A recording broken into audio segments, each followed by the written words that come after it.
অনেকগুলো প্রশ্ন আসছে আমরা দেখতে পাচ্ছি। একটা প্রশ্ন হলো যে, আমার মা এবং স্ত্রীর মধ্যে বনিবনা হয় না। এ নিয়ে আমি প্রায় বিব্রতকর পরিস্থিতিতে পড়ি। কিভাবে তাদের মধ্যে পারস্পরিক সৌহার্দ্য প্রতিষ্ঠা করতে পারি, পরামর্শ দিয়ে বাধিত করবেন। প্রিয় দর্শক, মা এবং স্ত্রীর মধ্যে যখন বনিবনা হয় না, তখন আসলে ছেলেদের জন্য, স্বামীর জন্য, স্বামী হিসাবে ছেলেদের জন্য অনেক কঠিন পরিস্থিতির মুখোমুখি হতে হয়। অনেকটা পাটা পুতুর ঘষাঘষিতে যেরকম মরিচ বা অন্যান্য জিনিসপত্র যেগুলো আমরা বেঁটে থাকি, সেগুলোর অবস্থা যেরকম কাহিল থাকে, ঠিক একই রকম অবস্থা ছেলেদের হয়ে থাকে। তো এরকম পরিস্থিতিতে আমরা সবসময় বলি যে, উভয় পক্ষের হক এবং অধিকারগুলোর সর্বাগ্রে আমাদের জানা কর্তব্য। স্ত্রীর হক কী, মায়ের হক কী, সেটা আমাদের জানতে হবে। একজনের দিকে আমি টানতে গিয়ে যদি অন্যজনের প্রতি অবিচার হয়, অন্যজনের হক যদি নষ্ট হয়, তাহলে সেটা ভুল হবে এবং সঠিক কাজ হবে না। তো এই জন্য সবার হক এবং সবার প্রাপ্যগুলো আমাদেরকে আগে ভালো করে জানতে হবে।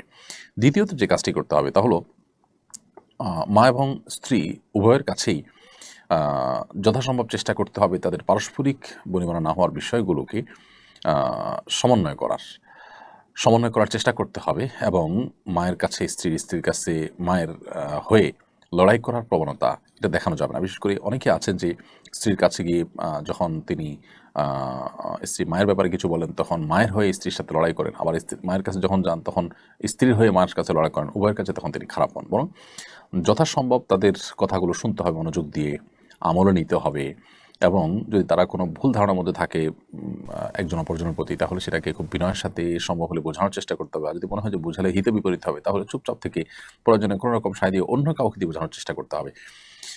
কিন্তু এর মানে এই না যে কোনো জুলুম হলে, অবিচার হলে আপনি নির্বিকার থাকবেন, কিন্তু যথাসম্ভব এই ক্ষেত্রে ব্যালেন্স করার চেষ্টা আমাদের করতে হবে এবং এটা করতে যদি আমরা ভুল করি, তাহলে সেক্ষেত্রে এর জন্য আমাদেরকে অনেক মূল্য দিতে হতে পারে। এরপরে প্রশ্ন দেখতে পাচ্ছি, 10ই মুহররমের ফজিলতের সঙ্গে কারবালার সম্পর্ক কতটুকু? এদিনের করণীয় বর্জনের সম্পর্কে জানাবেন। আসন্ন বুধবার 17ই জিলহজ ইনশাআল্লাহ এবছর আশুরা, এবং আশুরার এই দিনে আমরা জানি প্রিয় নবী সাল্লাল্লাহু আলাইহি ওয়াসাল্লাম বলেছেন যে, মুসা আলাইহিস সালামকে আল্লাহ রাব্বুল আলামিন ফেরাউনের বিপরীতে আল্লাহ তাআলা বিজয় দিয়েছেন তাকে এবং বনী ইসরাঈলকে। তো এই নেয়ামতের শুকরিয়া স্বরূপ তিনি সিয়াম পালন করেছেন। এই মুহররমের 10 তারিখ বা আশুরা মূলত মুসা আলাইহিস সালামের বিজয়ের দিন হলেও, আনন্দের দিন হলেও, এই দিনে একই দিনে নবী করিম সাল্লাল্লাহু আলাইহি ওয়াসাল্লাম প্রিয় দৌহিত্র হুসাইন রাদিয়াল্লাহু তাআলা আনহু নির্মমভাবে কারবালার প্রান্তরে শাহাদাত বরণ করেন সপরিবারে। তো একটি বিজয়ের দিনে একটি দুঃখের এবং বেদনার ঘটনাও ঘটেছে, যার কারণে আমাদের জন্য একটা মিশ্রিত অনুভূতির একটি দিনে পরিণত হয়েছে। একদিকে মুসা আলাইহিস সালামের বিজয়, অপরদিকে হুসাইন রাদিয়াল্লাহু তাআলা আনহু সপরিবারে শাহাদত। তো এই কারণে 10ই মুহররমের যে মূল তাৎপর্যের দিক, এটি মুসা আলাইহিস সালামের বিজয়ের যে দিবস, সেটি কোনোভাবে ম্লান হয়ে যাবে না বা হারিয়ে যাবে না, কারণ এটি হাদিস দ্বারা প্রমাণিত এবং নবী সাল্লাল্লাহু আলাইহি ওয়াসাল্লাম সেটিকে আমল করেছেন, উদযাপন করেছেন সিয়াম পালন করার মাধ্যমে। অতএব কারবালা ঘটনার কারণে সেটাকে আমরা ভুলে যাওয়াটা ভুল হবে। তবে হ্যাঁ, একই দিনে কারবালার ঘটনা ঘটেছে, সেজন্য 10ই মুহররমের এই দিনটি, আশুরার দিনটিতে আমাদের কারবালার ঘটনার কথাও স্মরণ হয়, হুসাইন রাদিয়াল্লাহু শাহাদাতের কথাও স্মরণ হয়। সম্পর্কে এটুকুই যে একই দিনে কারবালা ঘটনাটিও ঘটেছে, হুসাইন রাদিয়াল্লাহু শাহাদাতের ঘটনাও 10ই মুহররম ঘটেছে। তবে এই দিনে করণীয় এবং বর্জনীয় সম্পর্কে আমরা বলব যে, এই দিন উপলক্ষে সিয়াম পালন করা, দুটি সিয়াম পালন করা, আশুরার দিনের পাশাপাশি তার আগের দিন অথবা পরের দিন 9, 10 অথবা 10-11 এভাবে সিয়াম পালন করাটা হলো সুন্নাহ। এর বাইরে 10ই মুহররম বা আশুরা উপলক্ষে বিশেষ কোনো করণীয় নেই। আমরা অনেকে এই দিন উপলক্ষে নানা করণীয়, নানা বর্জনীয় কথা বলি বা কী করণ হাদিসে আলোকে একেবারে স্পেসিফিকলি যদি আমরা বলতে চাই, তাহলে এটাই হলো এই দিনের একমাত্র করণীয় এবং বর্জনীয় এবং লক্ষণীয় বিষয়। এরপরে মোহাম্মদ আব্দুর রহমান লিখেছেন, আমি একটি রেস্টুরেন্টে চাকরি করি। এখানে হালাল হারাম 2 রকমের খাবারই বিক্রি হয়। আমার উপার্জন কি হালাল হচ্ছে? যদি কোনো রেস্টুরেন্টে হালাল হারাম 2 রকমেরই উপার্জন করার অপশন খোলা থাকে, তাহলে সেক্ষেত্রে আমরা চেষ্টা করব যথাসম্ভব এ ধরনের রেস্টুরেন্টের চাকরি না করার। বিশেষ করে আমাদের যে সমস্ত বন্ধুরা, যে সমস্ত ভাইয়েরা বাইরে থাকেন, পশ্চিমা দুনিয়াতে থাকেন, ইউরোপ, আমেরিকা ইত্যাদিতে থাকেন, তাদের অনেকেই কিন্তু আমি জানি যে এই ধরনের পরিস্থিতির মুখোমুখি। অর্থাৎ তারা সেখানে রেস্টুরেন্টের চাকরির অফারই বেশি পেয়ে থাকেন, রেস্টুরেন্টের চাকরির অপশন বেশি থাকে। তো এইরকম জায়গাতে দুঃখিত, এরকম জায়গাতে যে হালাল হারাম মিশ্রণ থাকে এবং হারাম খাবার ইত্যাদি সার্ভ করার আগে সেখানে চাকরি আমরা অনেকে করে থাকি। আসলে এই জায়গায় চাকরি করা জায়েজ নয়। আপনি একজন মুসলিম হিসাবে আপনার দিনদারিতা, আপনার আল্লাহভীরুতা, আল্লাহর আদেশ নিষেধগুলো পালন হচ্ছে কি হচ্ছে না, এগুলো করতে পারছেন কি পারছেন না, এটা হলো আপনার জীবনের সবচেয়ে গুরুত্বপূর্ণ বিষয়। সেটি ঠিক রেখে বাকি সব কাজ আপনি করবেন। যদি সেখানে আপনার কোনো প্রকার ত্রুটি হয়, বিচ্যুতি হয় এবং কোনো প্রকার অসুবিধা তৈরি হয়, তাহলে সেক্ষেত্রে আপনি সেখানে কোনো প্রকার কম্প্রোমাইজে যাবেন না। এটি হলো কোরআন এবং সুন্নাহর নির্দেশনা। অতএব এই বিষয়টিতে আমাদের খুব সিরিয়াসলি খেয়াল রাখতে হবে। আল্লাহ আমাদেরকে তৌফিক দান করুন। আর যদি হালাল হারাম দুই রকমের খাবার বিক্রি হয়, আপনি হারাম খাবারের কোনো হেল্প করতে হয় না। হালাল খাবার হেল্প করেন, হালাল খাবার সার্ভ করেন, হারামগুলো অন্য কেউ সার্ভ করে, এটা করতে ওকে বলে আপনি মানাতে পারেন এবং আপনি নিজে প্রত্যক্ষ পরোক্ষভাবে হারাম খাবার এর সাথে না জড়িয়ে থাকতে পারেন, তাহলে সেক্ষেত্রে এটি সুযোগ আছে। যদি আপনি এমন কোনো কাজ করেন সেখানে যে কাজে আসলে কোনো হারাম খাবারের সার্ভ করা বা তার আগায় দেওয়া বা রান্না করা বা ধোয়া বা কোনোভাবে সেটার সাথে জড়িত হওয়ার ব্যাপার না থাকে, তাহলে সেক্ষেত্রে আপনার চাকরি জায়েজ হতে পারে। কোনো দুর্নীতিবাজকে নামাজ পড়তে কিংবা হজ করতে দেখা যায়। তাদের দুর্নীতি ধরা পড়ার পর তাদের এই ধরনের ব্যক্তিগত ইবাদতের ছবি ভাইরাল হলে মানুষ তাদের এসব বাহ্যিক ধর্মপ্রচার নিয়ে কটু কথা বলে। বিষয়টি আপনি কিভাবে দেখেন? দেখুন, যারা দুর্নীতি করে এদের বেশিরভাগ মানুষই দেখবেন যে তারা নিজেদেরকে সেকুলার দাবি করেন, বিভিন্ন রাজনৈতিক দলের তারা কর্মী নিজেকে পরিচয় দেন। দেখা গেল যে রবীন্দ্র সঙ্গীত শিল্পী, তিনি সরকারি জমি দখল করে সঙ্গীত একাডেমি করেছেন, সমালোচনা হয়েছে। তো এই সময়টাতে রবীন্দ্র সঙ্গীত চর্চা নিয়ে তো সমালোচনা হয় না, বা তার দুর্নীতিবাজ ব্যক্তির সেকুলার মন মানসিকতা বা চিন্তাধারা নিয়ে তো সমালোচনা হয় না। ধর্ম নিয়ে সমালোচনাটা কেমন হয়? কারণ হলো আসলে ধর্ম বা ধর্মীয় লেবাস পোশাক যাদের থাকে তারা সাধারণত অপরাধে জড়ায় না। তো তাদের যে ক্লিন ইমেজ আছে, এই ক্লিন ইমেজ যখন আপনার কোনোভাবে কেউ নষ্ট করার চেষ্টা করে, কোনো দুর্নীতিবাজ যখন সেটাকে ধারণ করে, তখন এটা চোখে পড়ে, যার কারণে এটা সমালোচনাটা বেশি হয়। এবং এই সমালোচনাটা যারা করে এর মধ্যে অনেক সেকুলার, অনেক ইসলাম বিদ্বেষীরা আছে। এই চান্সে তারা ইসলামের এক হাত নেওয়ার চেষ্টা করে এবং তারা রীতিমতো দাড়ি টুপিকে, ওই দুর্নীতিবাজদের দাড়ি টুপি দেখে দাড়ি টুপিকে তারা তাদের লেবাস ধারণ করা দেখে এই লেবাসকে তারা দোষারোপ করেন। এটা একেবারেই অজ্ঞানতা সুলভ কাজ। কারণ 10 টাকার নোট জাল হয় না, 1000 টাকার নোটের জাল হয়। কারণ 1000 নোটের মূল্য এবং ভ্যালু অনেক বেশি, 10 টাকার নোটের তেমন কোনো মূল্য নেই। তো যার জাল হয় সে আসলে দোষী হয় না। 1000 টাকার নোটে কোনো দোষ থাকে না, বরং যে জাল করে দোষটা তারই হয়ে থাকে।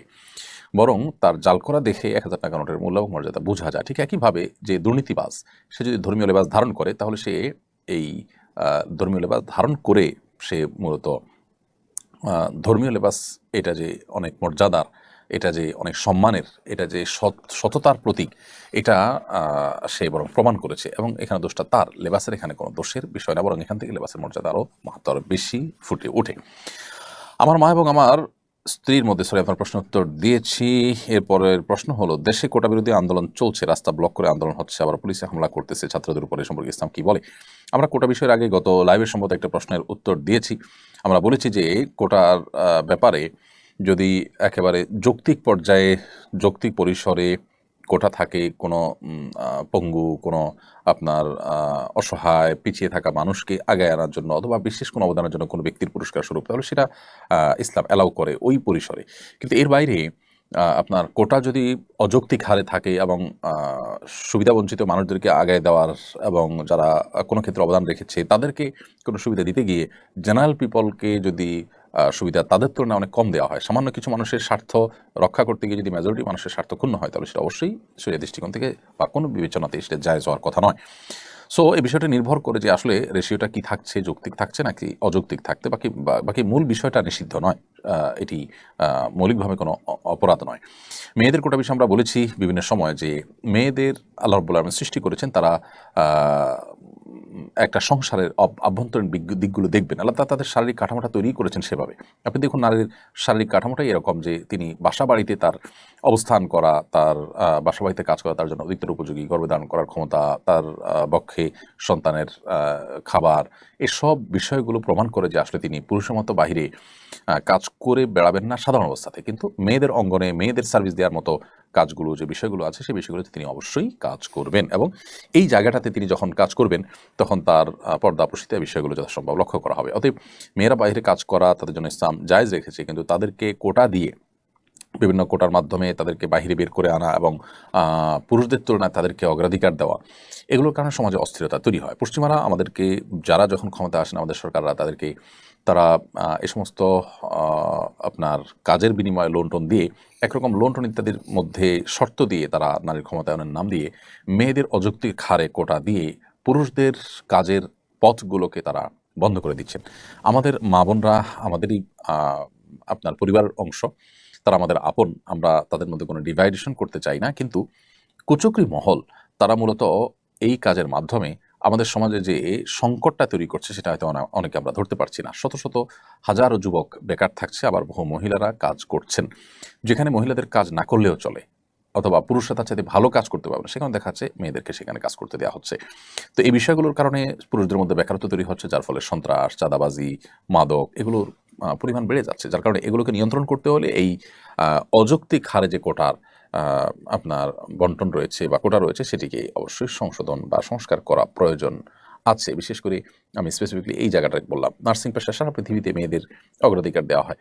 এর পক্ষে যত যুক্তি দেওয়া হোক না কেন, পুরুষদের কি নার্সিং পেশা করতে ইচ্ছা করে না? তাদেরকে অগ্রাধিকার না দেওয়ার কী কারণ থাকতে পারে? এবং মেয়েদেরকে তাদেরকে যে আমরা বাহিরে চাকরি নাম দেওয়ার নাম করে, স্বাধীনতা বা অধিকার দেওয়ার নাম করে তাদেরকে আমরা বাহিরে বের করছি, তাদের আভ্যন্তরীণ যে কাজটা, ঘরের ভেতরে যে কাজটা, তাদের শারীরিক কাঠামোতে আল্লাহ তাআলা যে সমস্ত দায়িত্বের বিষয় দিয়ে রেখেছেন, সেগুলো কি কোনোটা পুরুষরা করতে পারছেন? তাহলে সেক্ষেত্রে তাদেরকে অধিকার দেওয়া হচ্ছে নাকি তাদের দিয়ে ডাবল ডিউটি করানো হচ্ছে?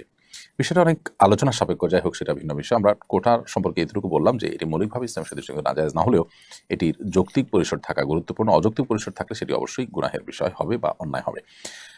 এক পুলিশ অফিসার ছাত্রাবস্থায় নবী সাল্লাল্লাহু আলাইহি সাল্লামের অবমাননা করে ব্লগ লিখেছিলেন। সাম্প্রতিক কিছু ঘটনার প্রেক্ষিতে তার পুরনো বিষয় নিয়ে অনলাইনে আলোচিত হওয়ার পর তিনি নিজেকে মুসলিম দাবি করেছেন। পূর্বের অবস্থান তার ভুল ছিল, সেটা স্বীকার করে ক্ষমাও চেয়েছেন। এখন আমরা তার বিষয়ে কি অবস্থান গ্রহণ করব? অনেকে বলে খাদিম রাসূলের কোনো তওবা কবুল হয় না। দেখুন, বিষয়টা নিয়ে বেশ আলোচনা সমালোচনা চলছে এবং আমরাও এটা নিয়ে লিখেছি, বলেছি। একজন মানুষ তিনি তার ছাত্র জীবনে এমন কিছু কথা বলেছেন যেগুলো নবী সাল্লাল্লাহু আলাইহি সাল্লামের অবমাননার শামিল, যেগুলা একজন মুসলিম কখনো করতে পারেন না। প্রথমত আমাদের দেখা দরকার যে এ ধরনের পরিস্থিতি কেন হয়। শুধু তিনি নন, আমাদের সমাজে অনেক মুসলমানের ঘরে জন্ম নেওয়া সন্তান আছেন যারা এই পথে যাচ্ছেন।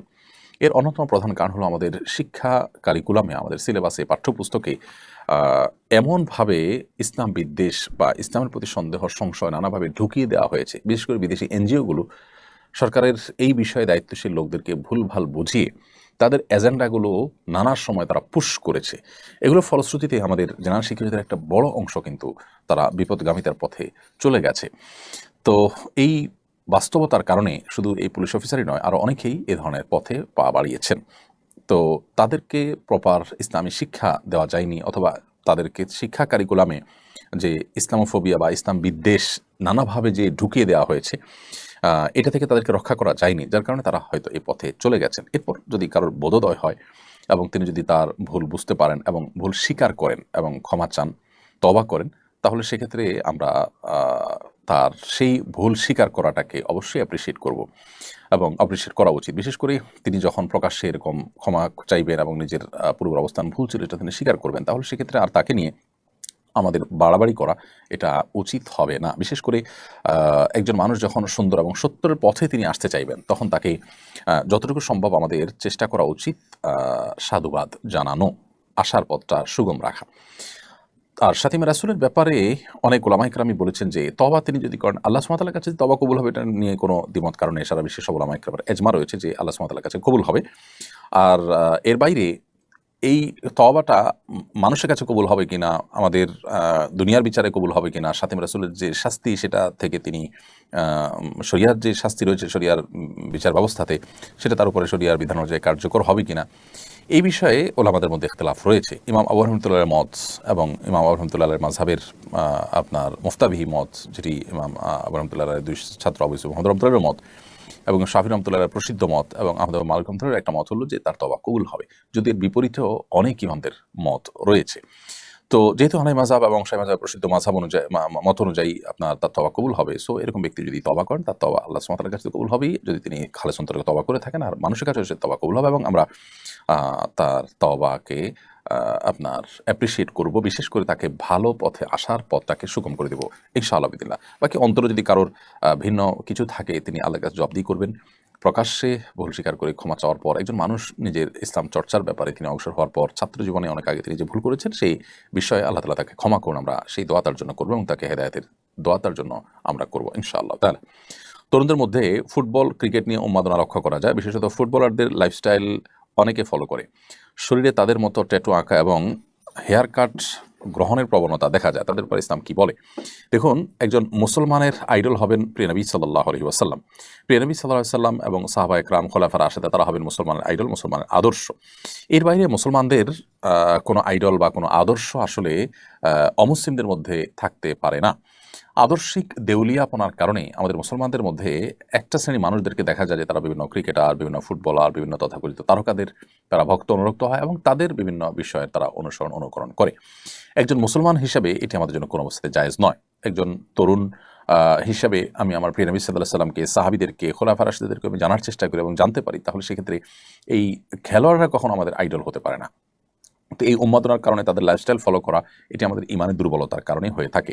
আপনি যদি প্রিয় নবী সাল্লাল্লাহু আলাইহি সাল্লাম, সাহাবায়ে কেরামের বীরত্ব গাথা জানেন, আপনি যদি তাদের আত্মত্যাগ জানেন, আপনি যদি তাদের মানবিক গুণাবলীর কথা জানেন, আপনি যদি তাদের জীবনের যে উন্নত দিকগুলো আছে সেগুলো যদি আপনি জানেন, তাহলে সেক্ষেত্রে আপনি কখনো কোনো ফাসিক, কোনো কাফের, কোনো আল্লাহ দ্রোহী, কোনো জাহান্নামের পথযাত্রী কোনো মানুষের আপনি অন্ধ অনুকরণ বা অনুসরণ করতে পারেন না, বা তার ভক্ত আপনি অন্তত হতে পারেন না। তো নবী করিম সাল্লাল্লাহু আলাইহি ওয়াসাল্লাম বলেছেন, মান তাশাব্বাহা বিকওমিন ফাহুয়া মিনহুম, যে ব্যক্তি কারোর সাদৃশ্য গ্রহণ করবে, কোনো সম্প্রদায়ের, কোনো দলের মানুষের সাদৃশ্য গ্রহণ করবে, সে তাদের অন্তর্ভুক্ত হবে। সো আপনি যদি আপনার আচার আচরণে, আপনার চলনে বলনে, আপনার পোশাক আশাকে এবং আপনার হেয়ার কাটিং ইত্যাদিতে এই সমস্ত ফাসিক ফাজেরদের অনুসরণ করেন, তাহলে সেক্ষেত্রে আপনি তাদের অন্তর্ভুক্ত হবেন। কিয়ামতের ময়দানে তাদের অবস্থান কি থাকবে, তারা আল্লাহর প্রতি অবিশ্বাসী হওয়ার কারণ, সেটা বলাই বাহুল্য। তো এগুলো হলো আমাদের চিন্তাগত এবং আদর্শিক দেউলিয়াপনার কারণে হয়ে থাকে। আল্লাহ তাআলা আমাদেরকে হেদায়েত দান করুন। আর ট্যাটু আঁকা এমনিতেই তো নাজায়েজ এবং গুনাহের কথা, তাদের অনুসরণ করার কারণে সেটি ডাবল গুনাহের বিষয়ে পরিণত হবে। এরপর প্রশ্ন হলো, কারবালার ইতিহাস থেকে আমরা কি শিক্ষা লাভ করতে পারি? কারবালার যে ইতিহাস, সেই ইতিহাস থেকে আমাদের শিক্ষা লাভের অনেক বিষয় আছে। তার মধ্যে একটা হলো যে যাকে তাকে বিশ্বাস করতে নেই, বরং বুঝে শুনে মানুষকে বিশ্বাস করতে হয়। বিশেষ করে প্রতারক, মুনাফিকদের ব্যাপারে সতর্ক থাকতে হয়। ইমানদার, নেককার, আল্লাহর প্রিয় বান্দারা মুনাফিকদের মুনাফিকিতে অনেক সময় বিভ্রান্ত হন, অনেক সময় ভুলের মধ্যে পা বাড়ান। এটা সরলতার কারণে, এটা ঈমানের কারণে। আল মুমিনু গীরুন কারীম, ঈমানদার তিনি তিনি কারোর তার সরলতার কারণে কেউ প্রতারণা করলে তার প্রতারণা তিনি অনেক সময় দেখা যায় প্রতারিত হয়ে পড়েন। তবে একই ঘটনায় বা একই ইস্যুতে বারবার তিনি প্রতারিত হবেন না, সেটাও নবী সাল্লাল্লাহু আলাইহি ওয়াসাল্লাম বলেছেন যে মুমিন এক গর্তে দুইবার পড়বে না। তো হুসাইন রাদিয়াল্লাহু তাআলা আনহুকে যারা ডেকে নিয়ে গিয়েছিল, পরে তারা তাদের প্রতিশ্রুতি রক্ষা করেনি। এখান থেকে আমরা শিখলাম বা আমাদের শিখার বিষয় আছে যে আসলে কেউ আমাদেরকে আপন বললেই আমরা সবসময় আপন হিসাবে তাদেরকে গ্রহণ করব না। আবার সবচেয়ে বড় শিক্ষার বিষয় হলো যে তিনি অন্যায়ের সাথে কোনো আপোষ করেননি। তিনি যদি আপোষ করতেন তাহলে হয়তো তার এই পরিণতি হতো না। তো এখান থেকে জুলুম, অন্যায় এবং অনাচারের বিরুদ্ধে নিজেদের অবস্থানকে সুদৃঢ় এবং শক্ত রাখার শিক্ষাটা হলো কারবালার সবচেয়ে বড় শিক্ষা। আল্লাহ তাআলা আমাদের সবাইকে এই শিক্ষাগুলো, আরও যে শিক্ষাগুলো আছে সেগুলো অর্জন করার, সেগুলো আমাদের জীবনে ধারণ করার তৌফিক দান করুন। সেই সাথে হোসেন রাদিয়াল্লাহু তাআলা সহ সপরিবারে যেখানে যারা শাহাদাত বরণ করেছেন, শাহাদাতের উচ্চ মাকাম তাদেরকে দান করুন। তাদেরকে যারা নির্মমভাবে খুন করেছে, শহীদ করেছে, সেই পাপিষ্ঠদেরকে আল্লাহ তাআলা উপযুক্ত প্রাপ্য বুঝিয়ে দিন। এরপরে প্রশ্ন হলো, জেনারেল লাইন থেকে দায়ী হওয়ার উপায় কি? জেনারেল লাইন থেকে দায়ী হওয়ার, আল্লাহর পথের আহ্বানকারী হওয়ার সবচেয়ে বড় উপায় বা মাধ্যম হলো যে আপনি যেটাই জেনেছেন, শিখেছেন ইসলামের সৌন্দর্য বা এমন কোনো বিষয় যেটা ইসলামের ব্যাপারে মানুষকে মোটিভেটেড করে, এরকম বিষয় আপনি যেটি জেনেছেন সেটা অন্যের কাছে পৌঁছে দিবেন। কোনো সুসংবাদ জেনেছেন সেটা পৌঁছে দিবেন, কোনো সতর্কীকরণের বিষয় জানতে পেরেছেন সেটা আরেকজনের কাছে পৌঁছে দিবেন। এটি হবে আপনার দাওয়ার মাধ্যম। এর বাইরে আপনার মাসলা মাসাইল বিষয় বা আকিদাগত বিষয় বা ইসলাম সূক্ষ্মাতিসূক্ষ্ম বিষয় যেগুলো আসলে স্কলারদের কাজ বা এই সাবজেক্টের এক্সপার্টদের কাজ, সেটা আমরা সাধারণ ভাইরা করতে যাব না। এক্ষেত্রে মাত্রা জ্ঞানটা অনেকটা গুরুত্বপূর্ণ। আমাদের জেনারেল লাইন থেকে যারা দাওয়াতের কাজে আসেন, অনেকে আছেন যে এখানে এসে তারা মাত্রা জ্ঞান হারিয়ে ফেলেন এবং যেটা তার সাবজেক্ট না সেই সাবজেক্ট তিনি কথা বলেন, যেটা তিনি বলতে পারেন না সেই কথা তিনি বলে ফেলেন। এটা যেন না হয়। আমরা যতটুকু জানবো ততটুকু প্রচার শুরু করব। আর এর বাইরে বেসিক ইসলামের বেসিক বিষয়গুলো আমাদের শেখা দরকার। সেটার জন্য বিভিন্ন কোর্স করা যেতে পারে, বিভিন্ন বই পুস্তক পড়ে শেষ করা যেতে পারে, যাতে করে ইসলাম সম্পর্কে বেসিক ধারণা আমাদের হয়ে যায়। দাওয়ার মূলনীতিগুলো আমরা শিখে নিয়ে তারপরে দাওয়াতি কাজ আমরা করতে পারি ইনশাআল্লাহ তাআলা। এরপরে প্রশ্ন হলো, আমাদের ইউটিউব চ্যানেল থেকে একজন প্রশ্ন করেছেন, মেয়ের বয়স 12 বছর, তবে বালেগ হওয়ার অন্য লক্ষণ তথা শারীরিক পরিবর্তন দেখা গেলেও পিরিয়ড হয়নি, তার ক্ষেত্রে শরীয়তের বিধান প্রযোজ্য হবে কিনা? দেখুন, ছেলে বা মেয়ে উভয়ের প্রাপ্তবয়স্ক হওয়ার ক্ষেত্রে মূলনীতি হলো যে শারীরিক কাঠামোতে বালেগ হওয়ার যে আলামতগুলো আছে সেগুলো বা লক্ষণগুলো আছে সেগুলো দেখা গেলে তারা প্রাপ্তবয়স্ক হিসেবে বিবেচিত হবেন, তাদের বয়স যাই হোক না কেন। নানা কারণে বিশেষ করে সেক্সুয়াল বিষয়গুলোতে যে আপনার পশ্চিমা পৃথিবীর যে বিশেষ এজেন্ডা আছে, আমাদের দেশের এনজিওগুলোর যে এজেন্ডা আছে, এগুলোর কারণে মেয়েরা এখন অনেক আগে থেকে তারা প্রাপ্তবয়স্ক হয়ে যাচ্ছে। তো যাই হোক, ছেলে এবং মেয়েদের প্রাপ্তবয়স্ক হওয়ার যে লক্ষণ আছে, বালেগ হওয়ার যে লক্ষণ আছে, শরিয়া দৃষ্টিকোণ থেকে সেই লক্ষণগুলো পাওয়া গেলেই তাদেরকে বালেগ ধরা হবে। যেমন ছেলেদের ক্ষেত্রে দাড়ি গজানো, স্বপ্নদোষ হওয়া ইত্যাদি।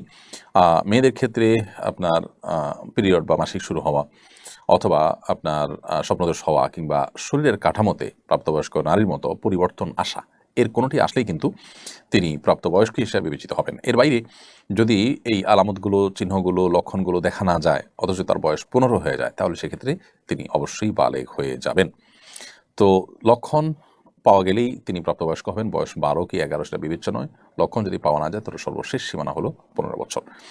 নীলপরি আইডি থেকে আপনি লিখেছেন, আমার স্বামী তাস খেলে, টাকাবাজি ধরে না, কিন্তু পরাজিতরা বিজয়ীদেরকে প্রতিবার ফ্রিতে চা ও সিগারেট খাওয়াতে হয়, এটা কি জুয়া খেলা বলে গণ্য হবে?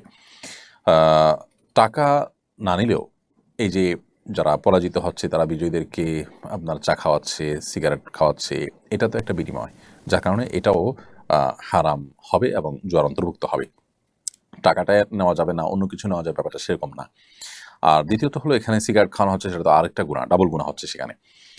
আর তৃতীয়ত হলো, এই খেলাটাই শরিয়া দৃষ্টিকোণ থেকে না যায়, অর্থাৎ এখানে কয়েকটা বিষয় একসাথে জড়িত। অতএব আমরা তো অনুরোধ করবো আপনাকে যে আপনার স্বামীকে আপনি খেলা থেকে ফিরে আনার চেষ্টা করবেন। যারা এই খেলায় আসক্ত হয়ে যায় তারা সাধারণত ফিরে আসতে পারে না, বা কঠিন হয় তাদের জন্য।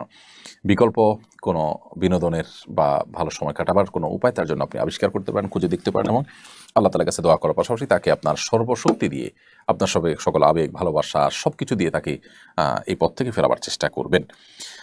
প্রশ্ন ফাঁসে জড়িত এক ব্যক্তির টাকা সম্পর্কে জিজ্ঞাসা করে তিনি বলেন, আমি প্রশ্ন ফাঁসের মাধ্যমে অর্জিত সব টাকা আল্লাহর রাস্তায় খরচ করেছি। দুর্নীতির মাধ্যমে অর্জিত অর্থ আল্লাহর রাস্তায় ব্যয় করলে কি আসলে মাপ পাওয়া যাবে? না ভাই, আমাদের দেশে কালো টাকা সাদা করা যায়, অর্থাৎ অবৈধভাবে উপার্জন করেছেন কেউ, কিছু ট্যাক্স দিয়ে দিলে সবগুলো সাদা হয়ে যায়। এটা দেখে আমরা অনেকে মনে করি যে ধর্মীয় ক্ষেত্রেও বোধ হয় আমরা কোনো অন্যায় উপার্জন করে, হারাম উপার্জন করে কিছু টাকা দান সাদাকা করে দিলে বোধ হয় বাকিগুলা হালাল হয়ে যাবে। ব্যাপারটা সেরকম না। হারাম উপার্জন করলে আপনি এই টাকা যাদের থেকে উপার্জন করেছেন, কারোর হক নষ্ট করেছেন, তাহলে তারটা তাকে ফেরত দিতে হবে, সম্পূর্ণ দান করে দিতে হবে যদি তাকে ফেরত দেওয়ার সুযোগ না থাকে। এরপর আল্লাহ তাআলার কাছে মাপ চাইতে হবে। কিন্তু আপনি কিছু টাকা দান সদকা করে দিয়ে বাকিগুলো হালাল হয়ে যাবে মনে করলে সেটি আপনার ভুল ছাড়া আর কিছু নয়। এরকম ধারণা অনেকেই করছেন। অতএব তাদের সেই ধারণা থেকে বেরিয়ে আসতে হবে এবং হারাম উপার্জন থেকে তাদেরকে দূরে থাকতে হবে। আল্লাহ তাআলা আমাদেরকে তৌফিক দান করুন। পাঠাও, উবার ও এ জাতীয় রাইড শেয়ারিং অ্যাপসের মাধ্যমে রাইডারের সঙ্গে যোগাযোগ হওয়ার পর অনেক সময় রাইডার রাইড ক্যান্সেল করে একই ভাড়ায় অ্যাপ ছাড়া যাওয়ার প্রস্তাব দেন। এতে অ্যাপ কর্তৃপক্ষের নির্ধারিত হিস্সা থেকে বঞ্চিত করা হয়। এমন প্রস্তাব গ্রহণ করা যাত্রীদের জন্য উচিত কিনা? না, কোনো অবস্থাতে উচিত নয়। আমরা এর আগেও প্রশ্ন উত্তর দিয়েছি, এটা এক ধরনের অন্যায় এবং এক ধরনের গুনাহের কাজ। কারণ যেই অ্যাপের মাধ্যমে রাইডার প্যাসেঞ্জারকে পেলেন, সেই অ্যাপ ডেভেলপ করেছেন, সেটা ম্যানেজমেন্ট করছেন, সেটা রিপেয়ার করছেন, এটার মাধ্যমে আপনি তার অ্যাপটা ব্যবহার করে আপনি যাত্রী পেলেন। এরপরে যাত্রীকে বলছেন ক্যান্সেল করে আমাকে টাকাটা দিয়ে দেন, অর্থাৎ অ্যাপওয়ালাকে আমি বঞ্চিত করলাম। এটা তার অধিকার থেকে তাকে বঞ্চিত করা হলো। যেহেতু অ্যাপ ব্যবহার করে আপনি যাত্রী রেখেছেন, সো এই যাত্রী থেকে নির্ধারিত কমিশন পাওয়া, এটা অ্যাপ কর্তৃপক্ষের পাওনা হয়ে গেল, অধিকার হয়ে গেল, কারণ তাদের ওইটা দিয়ে আপনি ডেকেছেন। তাছাড়া তাদের সাথে আপনার চুক্তিও ছিল এই মর্মে যে আপনি তাদের অ্যাপ দিয়ে যখন যাত্রী পাবেন তখন তাদের এত পার্সেন্টেজ দিবেন, আপনি সেটা চুক্তিও করেছেন। তাহলে সেক্ষেত্রে রাইডার সেখানে চুক্তি ভঙ্গ করছে, আপনি সেখানে তাকে সাহায্য করছেন। আবার রাইডার তার ওই অ্যাপ কর্তৃপক্ষের যে অধিকার নষ্ট করছে সেখানে আপনি সহযোগিতা করছেন। এজন্য এই ক্ষেত্রে আপনাকে অবশ্যই ফিরে আসতে হবে এই সমস্ত অন্যায় থেকে, এবং কোনো অবস্থাতে এই ধরনের প্রস্তাব গ্রহণ করা যাবে না। হ্যাঁ, কোনো রাইডার যদি নিজে থেকে কোনো প্যাসেঞ্জার খুঁজে পেয়েছেন অ্যাপের মাধ্যমে না, তো সেটা তিনি তার সাথে চুকিয়ে যেতে পারেন, সেটা ভিন্ন বিষয়, যদি এক্ষেত্রে তার কোনো চুক্তির লঙ্ঘন ইত্যাদি না থাকে। এমডি ইয়ামিন আপনি লিখেছেন, আমি গার্মেন্টসে চাকরি করি, সেখানে সবসময় চুপচাপ থাকি, কম কথা বলি, এ কারণে সবাই আমাকে বোকা ভাবে। অবহেলা করে জোর খাটায় বেশি কাজ করা ইসলামী দৃষ্টিকোণ থেকে আমার করণীয় কি? এটি আমাদের সমাজের একটা সমস্যা আমরা বলতে পারি, যে ইন্ট্রোভার্ট কিসিমের মানুষদেরকে মানুষ নানাভাবে জুলুম করে, তাদেরকে ভুল বুঝে ইত্যাদি ইত্যাদি। তো এইরকম পরিস্থিতিতে আমরা সবরের কথা বলবো আপনাকে। আল্লাহর জন্য সবর করুন, ধৈর্য ধারণ করুন, এবং যথাসম্ভব চেষ্টা করুন নিজের অবস্থানটাকে পরিষ্কার করার জন্য, অর্থাৎ আপনি যে দুর্বল নন সেটি তাদেরকে বোঝাবার চেষ্টা করুন। ইনশাআল্লাহ বিদিনিল্লাহ এর মাধ্যমে আল্লাহ যদি রহম করেন তো হয়তোবা আপনার প্রতি জুলুম কমবে। আর যদি না হয় তাহলে সেক্ষেত্রে এত বোকা আপনি নিজেকে তাদের সামনে সাব্যস্ত করবেন না বা হাজির করবেন না এটা বোকা রূপে যে আপনাকে তারা পেয়ে বসতে পারে। আপনার জায়গা থেকে আপনি চেষ্টা করবেন যথাসম্ভব আত্মরক্ষা করবার জন্য। আল্লাহ তাআলা তৌফিক দান করুন। প্রিয় দর্শক, আমরা লাইভ অনুষ্ঠানটির বিরতির সময়ে পৌঁছে গেছি। সময় হয়েছে ছোট একটি বিরতিতে যাওয়ার। ইনশাআল্লাহ বিদিনিল্লাহ বিরতির পর আবার আপনাদের কাছে ফিরে আসবো। সে পর্যন্ত আমাদের সঙ্গী থাকবেন ইনশাআল্লাহ। প্রশ্ন উত্তরমূলক অনুষ্ঠান শরীআই সমাধানের 233তম পর্ব। বিরতির আগে আমরা অনেকগুলো প্রশ্নের উত্তর দিয়ে দিয়েছি। এই পর্যায়ে যে প্রশ্নগুলো আমি দেখতে পাচ্ছি সেগুলো উত্তর দেওয়ার চেষ্টা করছি। মুহররম মাসে আমি বিয়ে করতে চাচ্ছি। কয়েকজন বললেন মুহররম মাসে বিয়ে করা নিষেধ, আবার অনেককে বলতে শুনেছি জন্মের মাসে বিয়ে করা নিষেধ। এসব বিশ্বাস শরীয়ত সম্মত কিনা? আমি একটু রসিকতা করে বলি, এমনিতেই অভিভাবকরা ছেলে মেয়েদেরকে সময়মতো বিয়ে দিচ্ছেন না, যার কারণে নানামুখী সমস্যা এবং সংকট তৈরি হচ্ছে। পরিবার ব্যবস্থাপনা নানাভাবে ক্ষতিগ্রস্ত হচ্ছে এবং দাম্পত্য জীবনে যে সুসম্পর্ক বোঝাপড়া হয় সাধারণত উপযুক্ত বয়সে বিয়ে হওয়ার পর, সেটা না হয়ে দেরি হয়ে গেলে সেটা আসলে আর হয় না। খুব বেশি শেয়ানা, খুব বেশি চালাক চতুর হয়ে একেবারে অতিরিক্ত বয়স হয়ে গেলে তখন আসলে স্বামী স্ত্রীর মধ্যে যে ভালোবাসার ভিত গড়ে ওঠার কথা একটা নির্দিষ্ট বয়সে, সেটা বেটে বলে সেভাবে হয় না। এছাড়া বন্ধাত্ম সহ নানা সমস্যা হয়ে থাকে। তো এমনিতেই প্যারেন্টসরা আপনার এই ভোগবাদিতার কারণে, আপনার জাগতিক নানা ইস্যুর কারণে তারা তাদের সন্তানদেরকে যথাসময় বিয়ে দেন না, দিতে পারেন না। এর মধ্যে আবার মুহররম মাসে বিয়ে করা যাবে না, তারপরে জন্মের মাসে বিয়ে করা যাবে না। অনেকে বলেন যে কাটা চাঁদে বা আপনার কোরবানি মাসে বিয়ে করা যাবে না। তো বছরে যদি 2-3 মাসে বিয়েই করা না যায় তো বিয়ে মানুষ করবে এটা কখন?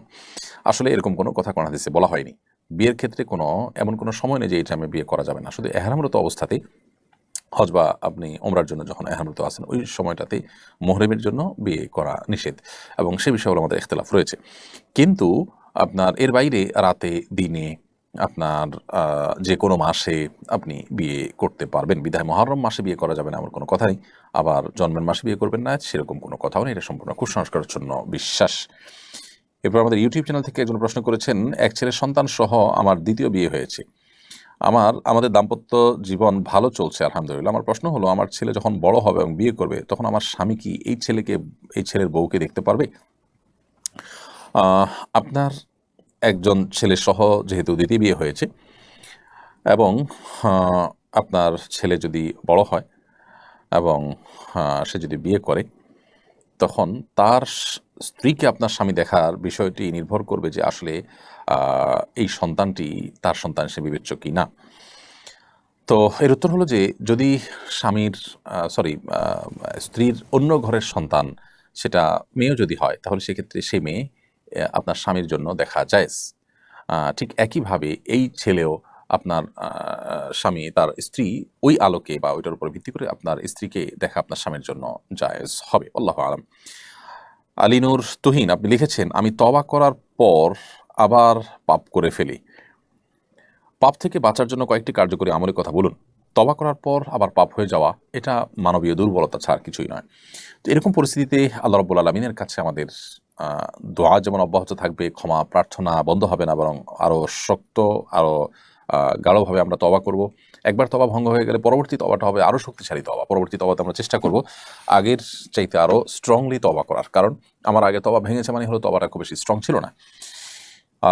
তারপরও তওবা ভঙ্গ হয়ে যাওয়ার একটা বড় কারণ থাকে যে পাপের পরিবেশ থেকে হয়তো আমরা ফিরে আসি না। তওবা করেছি আমি পাপ করব না, অথচ আমি এমন জায়গায় আছি, এমন অবস্থানে আছি যে আমার দ্বারা ঘুরে ফিরে অপরাধ হয়ে যাচ্ছে। তো এই জায়গাগুলো থেকে আমরা সরে আসার জন্য প্রাণ চেষ্টা অব্যাহত রাখবো ইনশাআল্লাহ তাআলা। সেটি হবে, পাপের পরিবেশ থেকে ফিরে আসা হবে আমাদের তওবাকে ধরে রাখার সবচেয়ে বড় মাধ্যম। এর বিপরীতে নেগের পরিবেশের মধ্যে আমরা নিজেদেরকে ধরে রাখার চেষ্টা করবো ইনশাআল্লাহ। 10ই মুহররম তাজিয়া মিছিল বের করা হয়। মিছিল অংশগ্রহণকারীরা নিজেদের গায়ে নিজেরা আঘাত করেন, এমনকি অভিভাবকরা নিজেদের শিশু সন্তানদের গায়েও আঘাত করেন। এ ব্যাপারে শরীয়তের বিধান কি? পরিষ্কারভাবে নবী করিম সাল্লাল্লাহু আলাইহি ওয়াসাল্লাম কোনো শোক পালন করতে গিয়ে নিজের শরীরে আঘাত করা, জামাকাপড় ছেঁড়া এগুলোর ব্যাপারে পরিষ্কারভাবে নিষেধ করেছেন, এবং আল্লাহ তাআলা লানত অভিশাপ নাজিল হয় এই সমস্ত ব্যক্তিদের উপর, সেই কথা তিনি বলেছেন।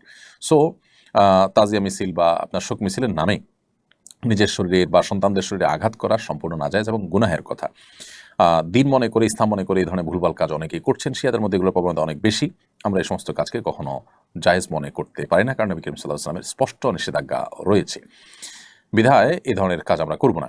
এমনিতেই আপনার শোক পালন করতে গিয়ে আল্লাহর প্রতি, আল্লাহর সিদ্ধান্তের প্রতি আপনার এক ধরনের বিদ্রোহ প্রকাশ পায়, সেরকম মাতম করাও কিন্তু হাদিসে নিষেধ।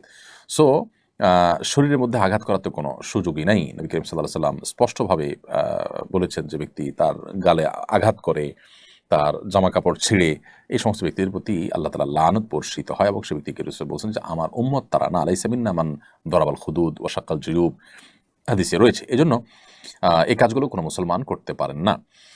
তাহমিনা তানিয়া আপনি লিখেছেন, আমার হাজব্যান্ড মারা যাওয়ার আগে জীবন বীমায় কিছু টাকা সঞ্চয় করেছিলেন, কিন্তু নির্দিষ্ট পরিমাণ টাকার পুরোটা দিয়ে শেষ করতে পারেননি। এখন এজেন্সির কর্মকর্তারা বলছেন নির্দিষ্ট পরিমাণ টাকার পুরোটা এবং এক্সট্রা আরও কিছু টাকা নমিনি হিসাবে আমি পাবো। এই টাকা কি আমার জন্য হালাল হবে? জীবন বীমা সাধারণত যেটি হয়ে থাকে এগুলো জায়েজ হওয়ার কোনো কারণ থাকে না, এগুলো নাজায়েজ এবং হারাম, সেগুলো আমরা এর আগে বিভিন্ন সময় বলেছিলাম, সারা বিশ্ব উলামায়ে কেরাম ফতোয়া রয়েছে এর মধ্যে। অতএব সাধারণত জীবন বীমার যে এগুলো থাকে, আমাদের দেশে যে জীবন বীমা আছে এগুলো হারাম ফরম্যাটের উপরে প্রতিষ্ঠিত, যার কারণে এই জীবন বীমা যে আমি নির্দিষ্ট হারে মাসে মাসে টাকা দিয়ে গেলাম, এরপর মারা গেলে আমাকে অনেক টাকা দেওয়া হবে, এই যে অতিরিক্ত টাকা দেওয়া হলো কিসের বিনিময় হলো? কোনো ব্যবসায়িক চুক্তি ছাড়া। তো এগুলো নাজায়েজ এবং হারাম, এরপরে কোনো সন্দেহ নেই। এখন আপনার স্বামীর মৃত্যুর পর এজেন্সির কর্মকর্তা যদি বলেন যে নির্দিষ্ট পরিমাণ টাকার পুরোটা এবং আরও কিছু টাকা আপনাকে দিবে, তো আপনি সে টাকা নিলেও মূল টাকা যেটা আপনার স্বামী জমা করেছেন সেটুকু ভোগ করবেন, আর বাকি টাকা গরিব দুঃখীদেরকে দান করে দিবেন সওয়াব নিয়ত করা ছাড়া। যদি তারা বাকিটা 100 টাকা দেয় তাহলে সেটি এইভাবে আপনি ব্যয় করবেন, নিজে খরচ করবেন না। এরপরের প্রশ্ন হলো, মৃত ব্যক্তির ফটো তোলা বা ভিডিও কলে প্রবাসী আত্মীয় স্বজনকে দেখানো যাবে কিনা? মৃত ব্যক্তির ছবি তোলা কিংবা ভিডিও কল করা থেকে বিরত থাকা উচিত, কারণ মৃত্যুর পর মানুষের চেহারাতে, তার শরীরে নানা রকমের পরিবর্তন এসে যায় অনেক সময়। এই ছবি তোলাটা ভালো কোনো বিষয় নয়। এটা থেকে যথাসম্ভব আমাদের বিরত থাকা উচিত এবং এমনিতেই সাধারণ অবস্থাতেও প্রয়োজনে ছবি তোলা যায়। ছবি তোলার ব্যাপারে, ফটোগ্রাফির ব্যাপারে আমাদের যে মতপার্থক্য আছে, যে ডিজিটাল যে ছবি তোলা হয় মোবাইলে বা আমাদের বিভিন্ন ডিভাইসে যেটি থাকে, যেটি প্রিন্টেড নয়, সেটিকে অনেক ওলামায়ে কেরাম জায়েজ বলেন এবং জায়েজ হওয়ার মতটাকে আমাদের কাছে নানাভাবে যৌক্তিক এবং বেশি শক্তিশালী মনে হলেও এটি সতর্কতার পরিপন্থী যে প্রয়োজন আমরা ছবি তুলব, সেখানে মৃত ব্যক্তির ছবি তোলা বা ভিডিও করা তো অনুচিত। তবে একান্ত তার সন্তান দূরে আছে, আসতে পারছেন না, তাকে যদি আপনি লাইভ ভিডিওর মাধ্যমে, লাইভ কলের মাধ্যমে দেখাতে চান, এটা ভিন্ন বিষয়। তবে ছবি তোলা বিশেষ করে তার অঙ্গ এবং চেহারা বিকৃত হয়ে যাওয়ার আশঙ্কা থাকলে না তোলা উচিত। এরপর প্রশ্ন হলো, মুহররম মাসের বিশেষ কোনো আমল আছে কিনা? মুহররম মাসের বিশেষ আমল হলো বেশি বেশি নফল রোজা রাখা। নবী করিম সাল্লাল্লাহু আলাইহি ওয়াসাল্লাম বলেছেন, আফদালুস সিয়ামি বা'দা রমাদান শাহরুল্লাহিল মুহররম। রমজানের পরে সবচেয়ে উত্তম রোজা হলো আল্লাহর মাস মুহররম মাসে রোজা রাখা। এজন্য মুহররম মাসের স্পেশাল বা বিশেষ আমল হলো এই মাসে বেশি বেশি নফল রোজা রাখবো আমরা ইনশাআল্লাহ তাআলা। যার যতটুকু তৌফিক হলো 2, 4, 5, 10টা করে যে যতটুকু পারেন নফল রোজা রাখবেন এই মাসে। এই মাসটি অলরেডি কয়েকদিন গত হয়ে গেছে, বাকি যে দিনগুলো আছে আমরা নফল রোজা রাখার চেষ্টা করব ইনশাআল্লাহ তাআলা। এটি হলো এই মাসের প্রধান আমল বা বিশেষ আমল। এর বাইরে এটি সম্মানিত 4 মাসের একটি সম্মানিত মাসের ভিতরে সবচেয়ে গুরুত্বপূর্ণ মাস হওয়ার কারণে সম্মানিত মাস রুটিন কাজগুলো, ইবাদতগুলো, রুটিন ভালো কাজগুলোকে বিশেষ গুরুত্বের সাথে করা এবং পাপের কাছ থেকে বেঁচে থাকার জন্য বিশেষভাবে সচেষ্ট থাকা, সেটা আমরা অব্যাহত রাখবো ইনশাআল্লাহ তাআলা। এরপর প্রশ্ন হলো, আমি একটি কোম্পানিতে চাকরি করি, কোম্পানিটি ইসরায়েল সংশ্লিষ্ট বর্জন লিস্টে আছে, এজন্য সবসময় মনোবেদনায় ভুগি, আমি চাকরি ছেড়ে দেবো কিনা পরামর্শ দিবা যদি করবেন। আপনার চাকরি যদি অন্যত্র করার সুযোগ থাকে, এই কোম্পানিকে আপনি যে সার্ভ করছেন সেটা না করে অন্য কোথাও সার্ভ করবেন, সেটাই হবে আপনার জন্য উচিত এবং কর্তব্যের বিষয়। যদি আপনি এই কোম্পানিতে কাজ করে কোম্পানিতে যতটা সার্ভ করছেন তার চাইতে দিনের জন্য তার চেয়ে বেশি করতে পারছেন, এখান থেকে বরং আপনি দিনের সুবিধা বা ইসলামের স্বার্থ আরও বেশি রক্ষা করতে পারছেন, যেটা অন্য জায়গায় গেলে সম্ভব হবে না। এরকম যদি হয় তাহলে আপনি এটা করতে পারেন, বিশেষ করে আপনার যে কাজ, সে কাজটা যদি মৌলিকভাবে হারাম না হয়। আর যে কাজ করছেন সেটা যদি হারাম কোনো কাজ হয় তাহলে সেক্ষেত্রে কোনো অবস্থাতে সেখানে কাজ করা আপনার জন্য জায়েজ হবে না। কুদ্দুস শেখ আইডি থেকে আপনি লিখেছেন, সামর্থ্য থাকা সত্ত্বেও যদি ভিক্ষা করে কিয়ামতের দিন তাদের শাস্তি কী হবে? সামর্থ্য থাকা সত্ত্বেও ভিক্ষা করা কোনো জায়েজ কাজ নয়, ভালো কাজ নয়। নবী করিম সাল্লাল্লাহু আলাইহি ওয়াসাল্লাম উৎসাহিত করেছেন। কিয়ামতের দিন তাদের স্পেসিফিক কোনো শাস্তির কথা কোরআন হাদিসে আলাদা করে বলা হয়নি যে সামর্থ্য থাকার পরও ভিক্ষা করলে এই ধরনের শাস্তি হবে। তবে সন্দেহাতীতভাবে সামর্থ্য থাকার পরও ভিক্ষা করা এটা নিকৃষ্ট কাজ এবং আল্লাহর কাছে অপছন্দনীয় কাজ। রাজধানী মহাখালীতে কূটনীতিকদের জন্য মদের বিক্রয় কেন্দ্র স্থাপন করেছে পর্যটন কর্পোরেশন। রাষ্ট্রীয় প্রতিষ্ঠানের পক্ষ থেকে অমুসলিমদের জন্য মদের বিক্রয় কেন্দ্র প্রতিষ্ঠা করার বিধান কি? দেখুন, একটি মুসলিম প্রধান দেশে মুসলমানদের ট্যাক্সের টাকায় কোনো মদের বিক্রয় কেন্দ্র স্থাপন করা এটা উচিত হবে না, অথবা সরকারি কোনো প্রতিষ্ঠান এরকম কোনো কাজ করা মুসলমানদের যে চিন্তাধারা, বেশিরভাগ মানুষ যে দেশে মুসলমান সে দেশের মানুষের চিন্তাধারার পরিপন্থী কাজ করা, তো জনগণের চিন্তা চেতনা, আশা আকাঙ্ক্ষার পরিপন্থী কাজ করা, এটা তো আসলে তথাকথিত যে গণতন্ত্রের কথা বলা হয় সে গণতন্ত্রের সাথেও যায় না। অতএব এটার আমরা তো বলবো যে এটা না করা উচিত। এবং শরিয়া দৃষ্টিকোণ থেকে এটি কোনো অবস্থাতে জায়েজ হওয়ার কথা নয়। এমনকি আপনার ইহুদি খ্রিস্টানদের ধর্মতেও বেসিক্যালি এটি জায়েজ নয়। বাকি তারা তাদের ধর্ম থেকে বিচ্যুত বা তার ধর্মীয় বিধান থেকে বিচ্যুত, যার কারণে তারা হয়তো এই সমস্ত বিধানগুলোকে তোয়াক্কা করছে না বা আমল করছে না। এমনকি তাদের ধর্ম নামকে অস্তে থাকছে বেশিরভাগ ক্ষেত্রেই, বাস্তবিক অর্থে বা প্র্যাকটিসের ক্ষেত্রে তা অনেকেই মূলত নাস্তিকের পর্যায়ে চলে গেছেন। তো এটা খুবই দুঃখজনক এবং এটা তাদেরকে কাফিরে পরিণত করে দেয়। তারা যে আহলে কিতাবের সুবিধা পাওয়ার কথা সেই সুবিধা থেকে তারা বেরিয়ে যায়। যাই হোক, তো মুসলমানদের ট্যাক্সের টাকায় কোনো প্রতিষ্ঠান পরিচালিত হলে, সরকারি কোনো প্রতিষ্ঠান হলে, সেই প্রতিষ্ঠান আসলে মুসলমানদের আশা আকাঙ্ক্ষার প্রতিফলন হয় না, এরকম কোনো কাজ করবে না, সেটাই উচিত এবং কর্তব্য। বিদেশিদেরকে আমাদের দেশে আনতে হবে, তাদের এখানে নানা রকম কাজ থাকতে হবে বা তাদের সাথে এঙ্গেজমেন্ট দরকার হয়, সেটা বাস্তব একটা বিষয় আমরা জানি। কিন্তু আমরা তাদের জন্য অ্যারেঞ্জ করব এবং তাদেরকে সুযোগ সুবিধা দিব, এমন বিষয় যেগুলো শরিয়া অ্যালাউ করে না, সেটা মুসলমান হিসেবে আমাদের জন্য জায়েজ নয়। আমার মা ইঁদুর মারার জন্য রাতে যন্ত্র পেতে রাখেন, সকালে উঠে আটকে পড়া ইঁদুরগুলোকে পানিতে চুবিয়ে মারেন, এটা জায়েজ হচ্ছে কিনা? দেখুন, ইঁদুর মারা মৌলিকভাবে নাজায়েজ কাজ না। যদি ইঁদুর আমাদের উপদ্রবের কারণ হয়, আমাদের ফল ফসল ক্ষতি করে, বাসা বাড়িতে ডিস্টার্বের কারণ হয়, তাহলে তাদেরকে মারাটা নিষেধ নয়, কিন্তু নির্মমভাবে মারাটা নিষেধ। অতএব ইঁদুর মারতে গিয়ে আপনার মা যে প্রক্রিয়া অবলম্বন করছেন, যে পানিতে চুবিয়ে মারছেন, এটা অবশ্যই নির্মমভাবে হত্যা করা। নবী করিম সাল্লাল্লাহু আলাইহি ওয়াসাল্লাম বলেছেন, ইন্নাল্লাহা কাতাবাল ইহসানা আলা কুল্লি শাই, আল্লাহ তাআলা প্রত্যেকটা বস্তুর প্রতি ইহসান করাটাকে ফরজ করে দিয়েছেন। ফাইদা যাবাহতুম ফাহসিনু যিবহাতা ওয়া ইযা কাতালতুম ফাহসিনুল কিতলাতা, যদি তোমরা কোনো পশু জবাই করতে হয়, যুদ্ধক্ষেত্রে কোনো শত্রুপক্ষকে হত্যা করতে হয়, বিচারিকভাবে হত্যা করতে হয়, তাহলে সেক্ষেত্রে তোমরা ইহসান করবে, অর্থাৎ অনুগ্রহ করবে। সেক্ষেত্রে তোমরা অমানবিক হতে যাবে না, যথাসম্ভব মানবিক হবে এবং চেষ্টা করবে তার প্রতি যাতে কোনো অবিচার না হয় সেদিকটাকে খেয়াল রাখতে। বিধায় যেখানে যে কষ্টটা না দিলেই চলে, সেভাবে কষ্ট দিয়ে আপনার কোনো প্রাণীকেও হত্যা করা জায়েজ নাই। সেজন্য এভাবে পানিতে চুবিয়ে আপনার এই আপনার ইঁদুরকে মারা জায়েজ নাই। আপনি বিষ প্রয়োগ করলেন, কোনো যদি এক আঘাতে মেরে ফেললেন, এই জাতীয় কোনো প্রক্রিয়া আপনি অবলম্বন করতে পারেন। এরপর প্রশ্ন হলো, এমন কোনো আমল আছে কিনা যা করলে আমি হজে যেতে পারবো? দেখুন, আপনি হজে যাওয়ার মতো আমল, যে আমলগুলো আপনি হজে যাওয়ার সুযোগ তৈরি হতে পারে, সেটা মূলত আল্লাহ তাআলার কাছে দোয়া করা। আল্লাহর কাছে যত বেশি আপনি দোয়া করবেন, তত বেশি আল্লাহ রাব্বুল আলামিন আপনাকে হজে যাওয়ার সুযোগ দিবেন, আপনি আশা করতে পারেন। দোয়া করবেন, যদি দোয়ার শর্ত অনুযায়ী আপনি করতে পারেন, কায়মান বাক্যে দোয়া করতে পারেন, সেভাবে আপনি মনোযোগের সাথে দোয়া করতে পারেন, কারণ আল্লাহ তাআলা অমনোযোগী অন্তরের দোয়া কবুল করেন না। অতএব সেভাবে যদি দোয়া করতে পারেন, তো আশা করা যায় আল্লাহ রাব্বুল আলামিন আপনার দোয়া কবুল করবেন। তো সেভাবে আপনি দোয়ার চেষ্টা করবেন। এর বাইরে নিজের সাধ্য অনুযায়ী আপনি অর্থ সঞ্চয় করা থেকে নিয়ে অন্যান্য প্রস্তুতি যেগুলো আছে, সেগুলো আপনি নিতে থাকবেন। আশা করা যায় আল্লাহ রাব্বুল আলামিন আপনার দোয়া কবুল করবেন। এর বাইরে আসলে স্পেসিফিক কোনো আমল নাই যেটা করলে আপনি হজে যেতে পারবেন। হজে যাওয়ার জন্য এই চেষ্টাগুলো করবেন। এছাড়া যে আমলগুলো করলে হজ এবং ওমরাহ সওয়াব পাওয়া যায়, যেমন এশার নামাজ পড়লে আরও বিভিন্ন আমল আছে, সেই আমলগুলো আপনি করতে থাকবেন। এখান থেকে হজের প্রতি আপনার আগ্রহ, আপনার তামান্না যা আছে, সেটি বোঝা যাবে। আন্তর্জাতিক ফুটবল খেলা দেখা এবং এ নিয়ে আলাপ আলোচনা করা জায়েজ আছে কিনা? দেখুন, এই সমস্ত খেলাধুলা, এই সমস্ত আপনার ক্রীড়া আন্তর্জাতিকভাবে যেগুলো হয়ে থাকে বা দেশীয়ভাবে এরকম বড় বড় আসর যেগুলো হয়ে থাকে, প্রথমত এগুলোতে যে উন্মাদনা হয়ে থাকে, এগুলোতে বিনোদনের নামে যে আপনার উৎসবের উচ্ছলতা হয়ে থাকে, এটা আসলে কোনো মুসলমানের সাথে যায় না। একজন মুসলমান পৃথিবীতে বেঁচে থাকার প্রয়োজনে তার যতটুকু আনন্দ বিনোদন প্রয়োজন আছে, শরীয়ত সেটাকে অ্যালাউ করে। কিন্তু মুসলমান দর্শনগতভাবে, বিশ্বাসগতভাবে তিনি যখন বিশ্বাস করেন যে অনন্ত অসীমকালের যাত্রা, তার সামনে আখিরাত রয়েছে, এই দুনিয়া খুব সীমিত সময়ের জন্য, তিনি এখানকার আনন্দ বিনোদনকে তার জীবনের বড় বিষয় হিসেবে দেখবেন না। যারা এই জাতীয় বিষয় ইনভলভ হয়ে থাকেন, তারা সাধারণত তাদের ঈমান এবং আমলগত ত্রুটি এটার জায়গা থেকে তারা এটার সাথে ইনভলভ হয়ে থাকেন। পশ্চিমা পৃথিবীর অনেক আলেমুল আমাদেরকে দেখা যায় এটার সাথে ইনভলভ হন, যেটা আমরা ব্যক্তিগত মনে করি দুঃখজনক এক কথায়। তাছাড়া এটা ফাসিকদের বড় মিলন মেলা। বিশেষ করে আমরা দেখেছি যে ফিফা তারা তাদের ভেরিফাইড ফেসবুক পেজে সমকামিতার যে সিম্বল, সেটা তারা প্রোফাইল পিকচারে স্থাপন করেছে রীতিমতো।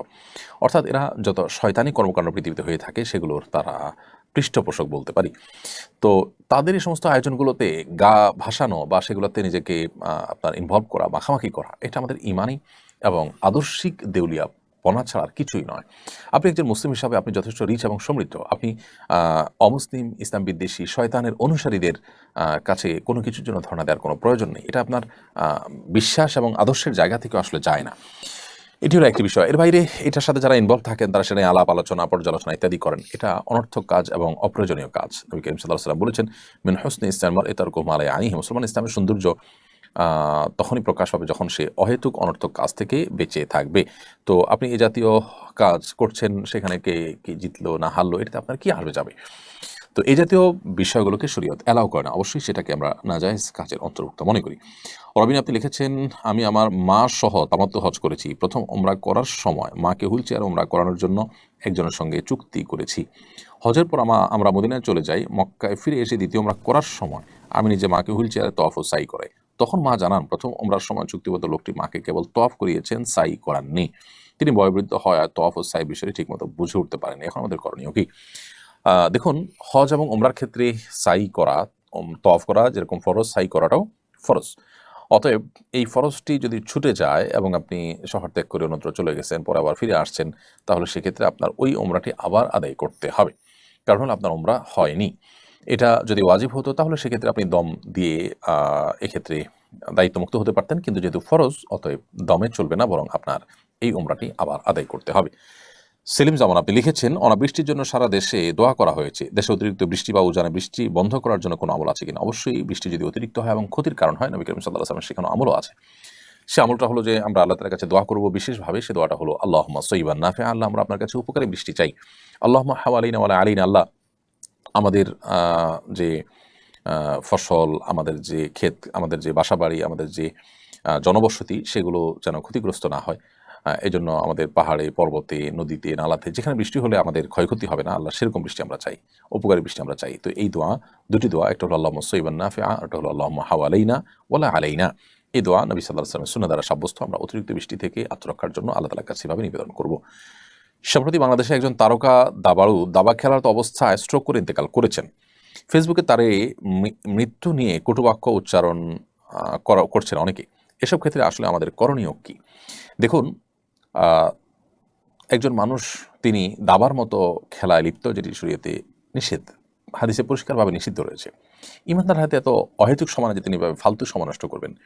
বেঁচে থাকার জন্য যতটুকু আনন্দ বিনোদনের প্রয়োজন, তার জন্য নিজেদের পরিবার রয়েছে, ফিজিক্যাল অ্যাক্টিভিটিস রয়েছে, নিজেরা শরিয়ার সীমানার মধ্যে থেকে সেটি করতে পারেন। এর বাইরে এই জাতীয় খেলাধুলা, দাবা ইত্যাদির ব্যাপারে শরিয়াতে পরিষ্কারভাবে স্পষ্ট আলাদা দাবার পরে হাদিসে নিষেধাজ্ঞা রয়েছে।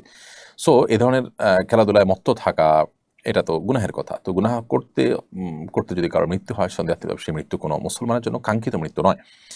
কিন্তু এই মৃত্যুকে ঘিরে ওই ব্যক্তি বা আপনার এই জাতীয় বিষয়ের ক্ষেত্রে সংশ্লিষ্ট বিষয় যিনি মৃত্যুবরণ করেছেন তাকে নিয়ে আপনার বাজে মন্তব্য করা, গালমন্দ করা, এটা আসলে কোনো মুসলমানের চরিত্র নয়।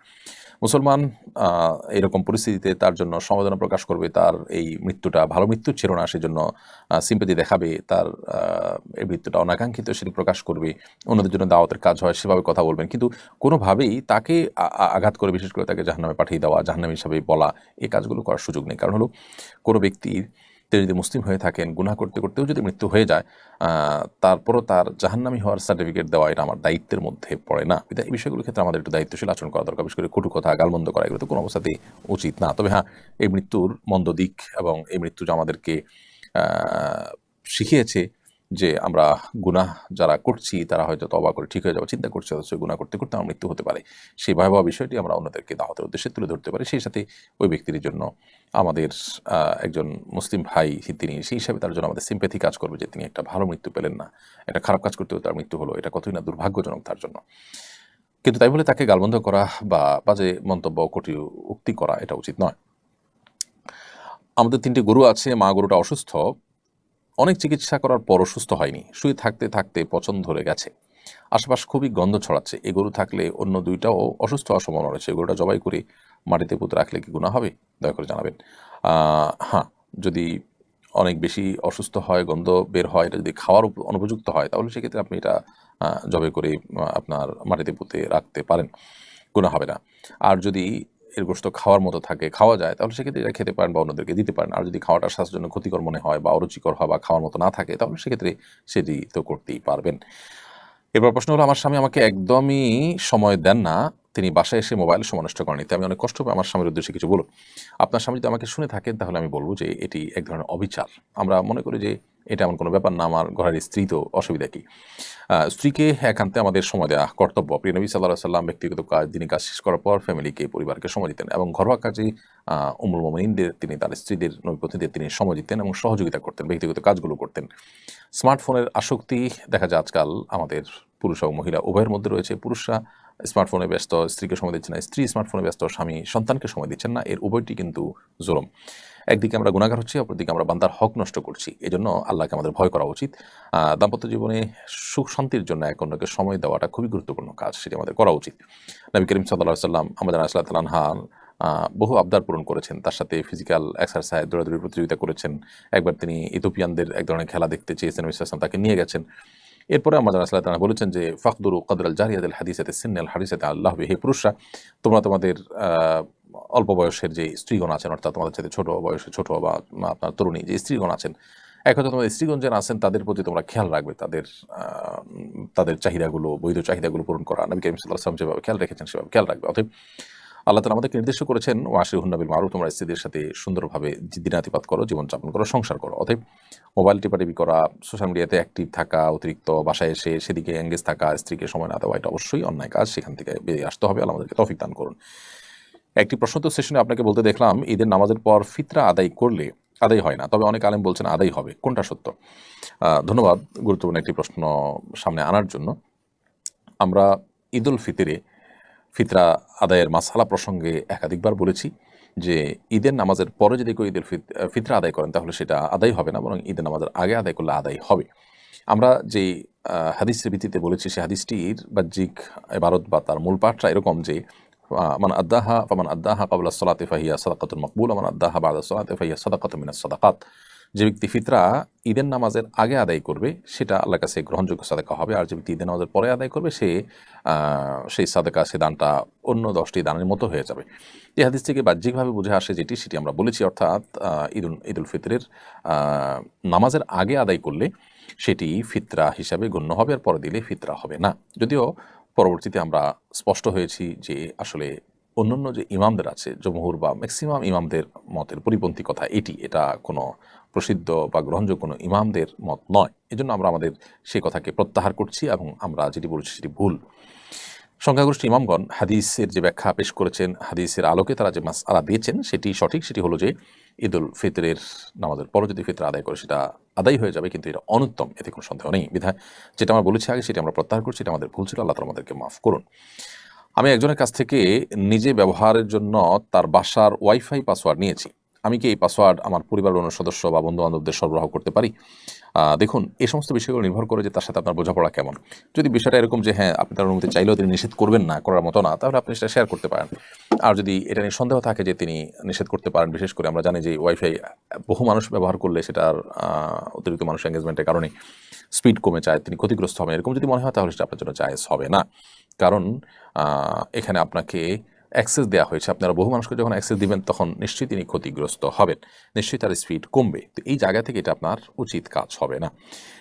এরপর প্রশ্ন হলো, আমার কবুতরের সঙ্গে অন্য কবুতর চলে এসেছে, কার কবুতর যাই না, এখন আমার করণীয় কি?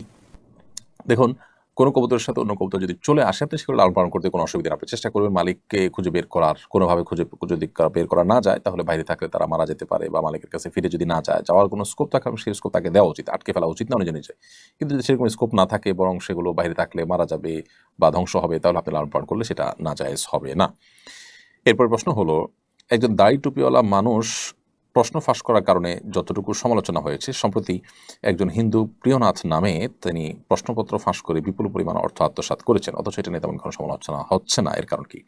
দেখুন, এই বিষয়গুলো আমরা বিভিন্ন সময় দেখি যে আপনার দাড়ি টুপিওয়ালা মানুষ কোনো অন্যায় করলে সেটা নিয়ে অনেকে অনেক বেশি সমালোচনা করেন, অন্যগুলো নিয়ে এতটা সমালোচনা করেন না। এর অন্যতম প্রধান কারণ তো হলো, যেটা আমি একটু আগে একটা প্রশ্ন উত্তরে বলেছি, যে দাড়ি টুপি বা ধর্মীয় লেবাস ধারণ করা মানুষগুলো ভালো মানুষ হয়, এরা খারাপ মানুষ হলে তখন মানুষ এই অস্বাভাবিক বিষয়ের কারণে অতিরিক্ত আলোচনায় মেতে ওঠে। কিন্তু এটা ঠিক যে আমাদের সমাজে এক শ্রেণী মানুষ অন্য ধর্মাবলম্বীরা যখন কোনো অপরাধ করে তখন তার ধর্মীয় পরিচয়টাকে হাইড করে এবং সেটাকে একবারে উল্লেখই করে না। বিশেষ করে মিডিয়াগুলোতে আমরা এই দ্বিচারিতা দেখি। আর এর বিপরীতে মুসলমানদের ক্ষেত্রে ইমাম করলে ইমাম, তারপরে হুজুর, আলেম, তাদের সেই পরিচয়টাকে খুব বড় করে তুলে ধরে। এটা তো একটা চক্রান্ত সন্দেহাতীতভাবে, এবং এ ধরনের শয়তানি কর্মকাণ্ড যারা করে থাকে তাদের এই সমস্ত শয়তানি কর্মকাণ্ড করে মূলত ইসলাম থেকে মানুষকে তারা দূরে সরাতে পারবে না, ইসলাম প্রতি মানুষকে বিদ্যশ্রদ্ধ করতে পারবে না, কেমন পর্যন্ত ইসলাম সামনে অগ্রসর হতে থাকবে, তারা নিজেদেরকে ধ্বংস করছে বা ধ্বংসের দিকে তারা নিজেদেরকে টেনে নিয়ে যাচ্ছে। তো আমরা অবশ্যই ব্যক্তিগতভাবে আমরা যখন এই সমস্ত কাজের প্রতিবাদ করব, তখন আমাদেরকে লক্ষ্য রাখতে হবে যে আমরা তাদের সে সমস্ত ষড়যন্ত্রের শিকার যেন না হই। অর্থাৎ ধর্মীয় পরিচয় বা আপনার ধর্মীয় আপনার ক্রিয়াকর্ম এগুলোর ভিত্তিতে একটা মানুষকে আমরা তুলোধনা করলাম, কিন্তু একইভাবে অন্য ধর্মাবলম্বী একজন মানুষ যখন করছে তখন তার ধর্মীয় পরিচয়টাকে আমরা একেবারে ছোট করে দেখলাম। এটা দ্বিচারিতা ছাড়া কিছু না। অনেক মুসলমান সন্তানরা আমরা এই টাইপের কাজ করি যেগুলো আসলে সুশীল সুলভ কাজ, তথাকথিত সুশীল সাজার একটা চেষ্টা হয়ে থাকে। এটা আমাদের উচিত নয়। আমরা যখন একটা পলিসি অবলম্বন করবো সেটা আমাদের সব ক্ষেত্রেই ঠিক থাকা উচিত। একটি প্রশ্ন তো সেশনে আপনার প্রশ্ন তো দিয়েছি আমি একজন কাছ থেকে, আপনার প্রশ্ন তো আমরা দিয়েছি। আমাদের দেশের বিভিন্ন পাবলিক পরীক্ষার প্রশ্ন প্রায় ফাঁসকৃত প্রশ্ন আগে জেনে পরীক্ষা দেওয়ার পর চাকরিগুলো উপার্জন হালাল হবে কিনা, প্রশ্ন ফাঁসে জড়িতদের কী ধরনের শাস্তি হওয়া উচিত? আমরা এটির উত্তর গত সপ্তাহে সম্ভবত কোনো একটা প্রশ্ন উত্তরে দিয়েছি। প্রশ্ন ফাঁস হয়েছে, সে প্রশ্ন জেনে পরীক্ষা দিয়েছেন, তাহলে সেক্ষেত্রে আপনার উপার্জন হারাম হবে না এর কারণে। যদি আপনি চাকরি বৈধ কোনো খাতে কাজ করে থাকেন, কিন্তু আপনি আমানতের খেয়ানত করেছেন, সেজন্য আপনি গুনাহগার হবেন। এজন্য আপনাকে তওবা নাসুহ এবং খাঁটি তওবা করতে হবে যে জীবনে কখনো আপনি আর এই অন্যায় করবেন না। আর এর সাথে যারা জড়িত, প্রশ্ন ফাঁসের সাথে যারা জড়িত, তারা বহু মানুষের অধিকার খর্ব করেছেন, বহু মানুষের অধিকার নষ্ট করেছেন। ইসলাম শরিয়ার দৃষ্টিকোণ থেকে এটি অনেক বড় একটি কবিরা গুনাহ, বিধায় এটার শাস্তি শরিয়া যদিও এটার শরিয়ার দণ্ডবিধিতে বিশেষ কোনো দণ্ড মানে ঠিক করে দেয়নি। অতএব যখন যে সমাজে যেই পরিস্থিতিতে যে ধরনের শাস্তি দেওয়াটা উপযুক্ত মনে করবেন বিচারকগণ, সে শাস্তি শরিয়ার দৃষ্টিকোণ থেকে শরিয়ার বিচারিক আদালত থাকলে সেখানে দিবেন। বাকি আমাদের দেশের প্রচলিত আপনার বিচার ব্যবস্থা, দেশের সংবিধান অনুযায়ী এটার কি শাস্তি আছে সে বিষয়ে বিশেষজ্ঞ যারা আছে তারা ভালো বলতে পারবেন। সজন আহমেদ আপনি লিখেছেন, আম গাছের ডাল যদি কাঁঠাল গাছে গ্রাফটিং বা কলম করা হয় সেটিকে জায়েজ হবে? এটা আল্লাহ সৃষ্টিতে পরিবর্তন বলে গণ্য হবে কিনা? মৌলিকভাবে এটা জায়েজ আছে এবং মৌলিকভাবে এটা আল্লাহ সৃষ্টির পরিবর্তন হিসাবে গণ্য হবে না। কারণ হলো আসলে আপনার ফল ফসল বা অন্যান্য ক্ষেত্রে আল্লাহ সৃষ্টিতে পরিবর্তনের যে নিষেধাজ্ঞা সেটা এর ক্ষেত্রে প্রযোজ্য নয়। কিন্তু যথাসম্ভব আমাদের খাবার ইত্যাদির ক্ষেত্রে তাহার যে অর্গানিক বা অরিজিনাল যে রূপ সেটি আমাদের ধরে রাখার চেষ্টা আমাদের নানাভাবে করা উচিত। কারণ এখানে ফুড ইঞ্জিনিয়ারিংয়ের মধ্যে বিশেষ করে আপনার জেনেটিক্যাল ইঞ্জিনিয়ারিংয়ের মাধ্যমে যে সমস্ত খাবার প্রসেস করা হয় বা খাবারের মধ্যে যে সমস্ত ইঞ্জিনিয়ারিং করা হয় আমাদের ফুড বা খাদ্য আইটেমগুলোর মধ্যে ফলমূল ইত্যাদিতে, এগুলো নানাভাবে আমাদেরকে ক্ষতিগ্রস্ত করে। এটা বিভিন্ন গবেষণা দ্বারা যেমন প্রমাণিত, এবং এটি আপনার কোরআন এবং সুন্নাহ যে আমাদেরকে সাধারণ এবং স্বাভাবিক নিয়মের কথা বলে, এটা তার খেলাফও। শরীর দৃষ্টিকোণ থেকে জায়েজ না জায়েজ এক জিনিস, আর এর স্পিরিচুয়াল লাভ ক্ষতির দিকটা আরেকটি। শরীর দৃষ্টিকোণ থেকে জায়েজ হলেও এই ধরনের কাজ যথাসম্ভব, বিশেষ করে আপনার খুব বড় ধরনের যেটাকে বলা জেনেটিক্যাল ইঞ্জিনিয়ারিং ফুডের ক্ষেত্রে যে করা হয়, এটি আমাদেরকে নানাভাবে ক্ষতিগ্রস্ত করে। এটা কারণে এটি আমাদের অ্যাভয়েড করা দরকার। তবে শরীর দৃষ্টিকোণ থেকে এটা নাজায়েজ বা হারাম কোনো কাজ বলা যাবে না। এরপর প্রশ্ন হলো, কথা পাকাপাকি হওয়ার পর পাত্রপাত্রী ফোনে কথা বলা বা দেখা সাক্ষাৎ করা যাবে কিনা? পাত্রপাত্রী কথা পাকাপাকি হওয়ার পর ফোনে কথা বলা বা দেখাদেখি করার সুযোগ নেই। তবে একান্ত কোনো ইনফরমেশন জানা দরকার, সেটা তারা জানতে পারেন। সেটা যথাসম্ভব মেইলিং, চিঠি আদান প্রদান বা কথা বলার দরকার হলে একান্ত সেই প্রয়োজনীয় কথাটুকু শুধু তারা বলতে পারেন। তথাকথিত এঙ্গেজমেন্ট হওয়ার পর স্বামী স্ত্রী সুলভ আচার আচরণ অনেক সময় আমরা করে থাকি, সেটা জায়েজ নয়।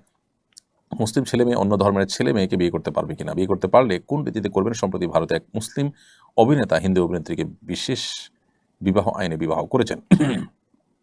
ইসলাম শরীয়তের দৃষ্টিকোণ থেকে কোনো মুসলমান মেয়ে কোনো অমুসলিম ছেলের কাছে বিয়ে বসতে পারবেন না। কোনো মুসলিম ছেলে যদি কোনো অমুসলিম মেয়েকে বিয়ে করতে চান, তাহলে আহলে কিতাব যারা ইহুদি খ্রিস্টান, তারা যদি সত্যি ইহুদি খ্রিস্টান ধর্মে বিশ্বাসী হন, তারা যদি নাস্তিক না হন, তাহলে সেক্ষেত্রে তাদেরকে বিয়ে করতে পারেন। আজকালকার বেশিরভাগ ইহুদি খ্রিস্টানরাই কিন্তু নামকে ওয়াস্তে আহলে কিতাব হলেও তারা নাস্তিক, মূলত তারা আসলে কোনো ধর্ম বিশ্বাসী নন। এরকম যদি হয় তাহলে তাদেরকে বিবাহ করা জায়েজ হবে না।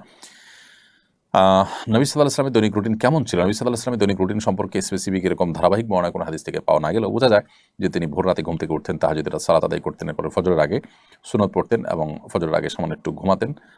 ঘুম থেকে উঠে সুন্নত পড়ে ফজর নামাজ আদায় করতেন। ফজর নামাজের পর জিকির আজকার তাসবিহ তেলাওয়াত ইরশাদ পড়তেন, চারটা নামাজ পড়তেন, পরিবারকে সময় দিতেন। কখনো কখনো সমাজের কাজ থাকতো, দাওয়াতি কাজ থাকতো, সে সমস্ত কাজ পরিচালনা করতেন।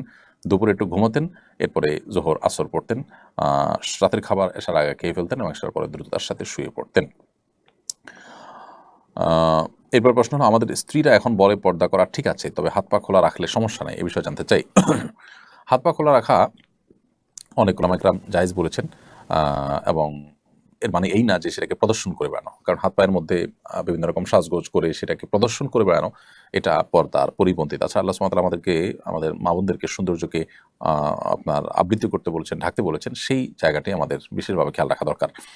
আজকাল বিশেষ করে ফিতনার যে সময়, এই সময়টাতে আসলে মেয়েদের হাত পা তো বটেই, এমনকি তাদের কণ্ঠ, তাদের শরীর, আপনার খুব বেশি চাকচিক্যপূর্ণ পোশাক, এগুলো পুরুষরা দেখে তাদের নানা বাজে চিন্তা এবং জল্পনা কল্পনা করে। ফিতনার সংকুলে এই সময়টাতে অন্তত মা বোনদের অতিরিক্ত সতর্ক থাকা উচিত। আসল রোজা নাকি 2টি রাখতে হবে, একটা রাখার পরে কোনো কারণে আরেকটি রাখতে না পারলে কি গুনাহ হবে? একটি রাখতে 2টি রাখার ইচ্ছা ছিল, কিন্তু একটি রাখার পর আরেকটা রাখতে পারেন নাই। আপনি 10 তারিখটা রেখেছেন, 11 তারিখটা রাখবেন, কিন্তু রাখা হয়নি। এর কারণে গুনাহ হবে না ইনশাআল্লাহ তাআলা, যদি অনিচ্ছাকৃত এরকম হয়। তবে অনেক উলামা ইকরাম ইচ্ছাকৃতভাবে শুধু আসল রোজা রাখাটাকে মাকরুহ বলেছেন। তবে এর বিপরীতে অনেক উলামা ইকরাম সেটিকে জায়েজও বলেছেন। তবে আপনি কোনো কারণে রাখতে পারেননি অপরটি, সেটার কারণে যে কোনো গুনাহ হবে না, এ ব্যাপারে কোনো সন্দেহ নেই।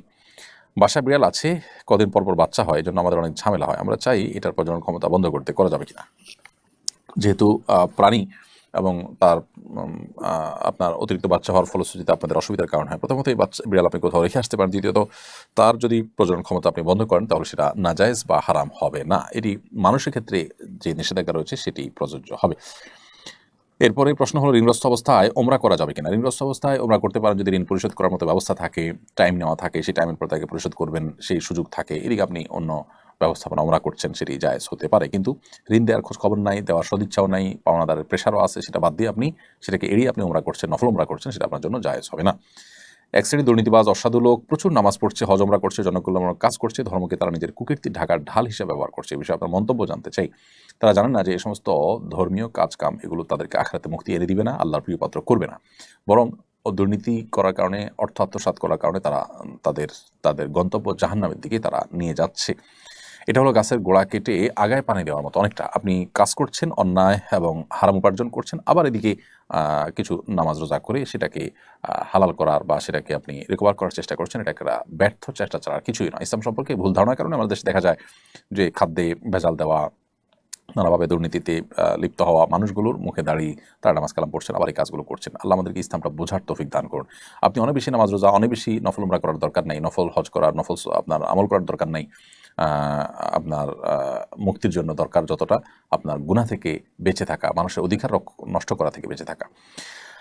এরপর প্রশ্ন হলো, স্বামী আমাকে তালাক দিয়েছে, সারাদিন তাকে লানত আর অভিশাপ দিতে মন চায়, এটা কি ঠিক হবে?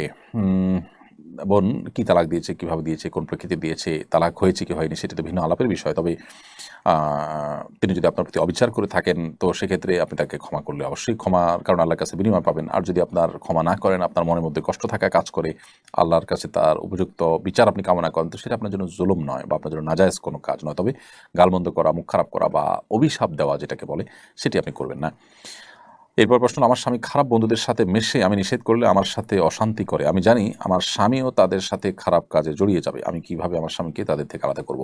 একজন স্ত্রী আসলে তার ভালোবাসা, তার আবেগ দিয়ে নানাভাবে স্বামীকে তিনি বশে আনতে পারেন, বেশিরভাগ ক্ষেত্রে সর্বোচ্চ চেষ্টা করলে। বিশেষ করে স্বামীদেরকে বশে আনার সমস্ত কৌশল স্ত্রীদের জানা থাকে।